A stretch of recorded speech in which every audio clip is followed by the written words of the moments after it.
Hello, good morning. इसके platform YouTube channel में आप सभी लोगों का एक बार फिर से स्वागत है। हम लोग पढ़ रहे थे कक्षा 10 विज्ञान अध्याय फर्स्ट रासायनिक अभिक्रिया एवं समीकरण। उसी को कंटिन्यू करते हुए आज का टॉपिक है विस्थापन या प्रतिस्थापन अभिक्रियाएं। विस्थापन या प्रतिस्थापन अभिक्रियाएं वह रासायनिक अभिक्रिया जिसमें किसी यौगिक के अणु किसी एक परमाणु के स्थान पर कोई दूसरा परमाणु आ जाता है, विस्थापन अभिक्रियाएं कहलाती हैं। उदाहरण से समझ में आ जाएगा।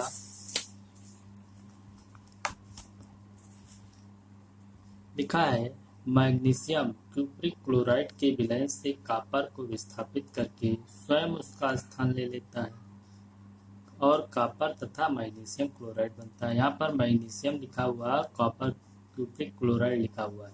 तो मैग्नीशियम क्या करता है, कॉपर को विस्थापित कर देता है, कॉपर को हटा देता है और स्वयं वो अपना स्थान ले लेता है। तो बनता है मैग्नीशियम क्लोराइड बन जाता है और कॉपर बन जाता है। तो परिभाषा यही तो पढ़ा है। वह रासायनिक अभिक्रिया जिसमें यौगिक के अणु किसी एक परमाणु के स्थान पर यौगिक के अणु है, कॉपर है, क्लोराइड है। तो इसमें से मैग्नीशियम कॉपर को विस्थापित कर दिया और खुद आके जुड़ गया, तो बनता है मैग्नीशियम क्लोराइड और कॉपर बन जाता है। ये हो गई विस्थापन या प्रतिस्थापन अभिक्रिया। अगली है उभय प्रतिस्थापन या द्विविस्थापन अभिक्रिया।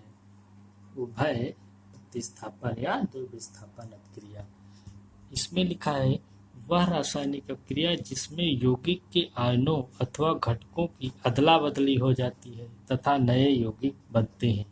इसमें दो यौगिक होंगे, तो उसमें क्या, इस अभिक्रिया में दो यौगिक के जो अणु होंगे उसमें आपस में अदला बदली हो जाती है। जैसे यहाँ पर लिखा हुआ है, जब कॉपर सल्फेट के विलयन में, कॉपर सल्फेट का ये विलयन है, रिएक्शन लिखी हुई में सोडियम हाइड्रोक्साइड विलयन मिलाते हैं, सोडियम हाइड्रोक्साइड विलयन मिलाते हैं, तो कॉपर हाइड्रोक्साइड सोडियम सल्फेट बन जाते हैं, सोडियम सल्फेट बना। तो यहाँ पर देख रहे हैं कॉपर सल्फेट लिखा है और सोडियम हाइड्रोक्साइड लिखा है। तो कॉपर देख लीजिए, यहाँ पर कॉपर हाइड्रोक्साइड OH के साथ चला गया है और सोडियम SO4 के साथ चला गया है। तो इसमें क्या हुआ है, कॉपर और सोडियम के जो अणु हैं वो आपस में अदल बदल गए हैं। तो इसी अभिक्रिया को कहते हैं उभय प्रतिस्थापन या द्विविस्थापन। द्विविस्थापन का मतलब दो अणु जब आपस में अदला बदली करके एक दूसरे को विस्थापित कर रहे हैं, कॉपर सोडियम को, सोडियम कॉपर को विस्थापित कर रहा है, तो इस अभिक्रिया को कहेंगे द्विविस्थापन अभिक्रिया। अगली है अभिक्रिया है ऊष्माक्षेपी अभिक्रिया। ऊष्माक्षेपी अभिक्रिया, जिन रासायनिक अभिक्रियाओं में उत्पाद के साथ साथ ऊष्मा भी उत्पन्न होती है उन्हें ऊष्माक्षेपी अभिक्रिया कहते हैं। ये मेथेन लिखा हुआ है और जब मेथेन ऑक्सीजन से अभिक्रिया करेगा तो क्या होगा, कार्बन डाइऑक्साइड गैस बनती है और जल बनता है और साथ ही साथ ऊष्मा भी उत्पन्न होती है। तो वह रासायनिक अभिक्रियाएं होती हैं जिसमें उत्पाद के साथ साथ ऊष्मा उत्पन्न हो, कहलाती है ऊष्माक्षेपी अभिक्रिया। अगला है ऊष्माशोषी अभिक्रिया।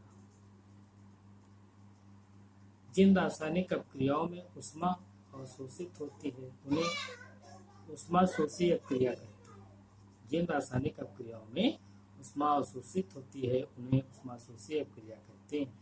ये ऊष्माक्षेपी का उल्टा है। लिखा सोडियम लिखा हुआ है, ऑक्सीजन लिखा हुआ है। सोडियम और ऑक्सीजन जब आपस में अभिक्रिया करते हैं तो नाइट्रोजन ऑक्सीजन बनता है,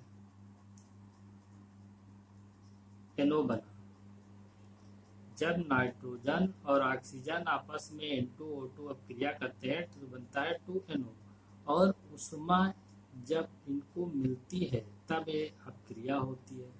ये ऊष्मा अवशोषित करने के बाद ये अभिक्रिया होती है, ऊष्मा अवशोषित हो रही है। तो यहाँ पर जो माइनस साइन दिखा रहा है कि ऊष्मा इस ली गई है तब ये बना है 2NO बना है।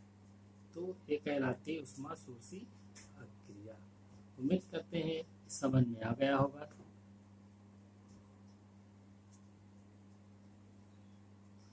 ये नाइट्रोजन प्लस ऑक्सीजन बनता है 2NO और उष्मा अवशोषित हो रही है अपक्रिया के दौरान, तभी तो बात 2NO बन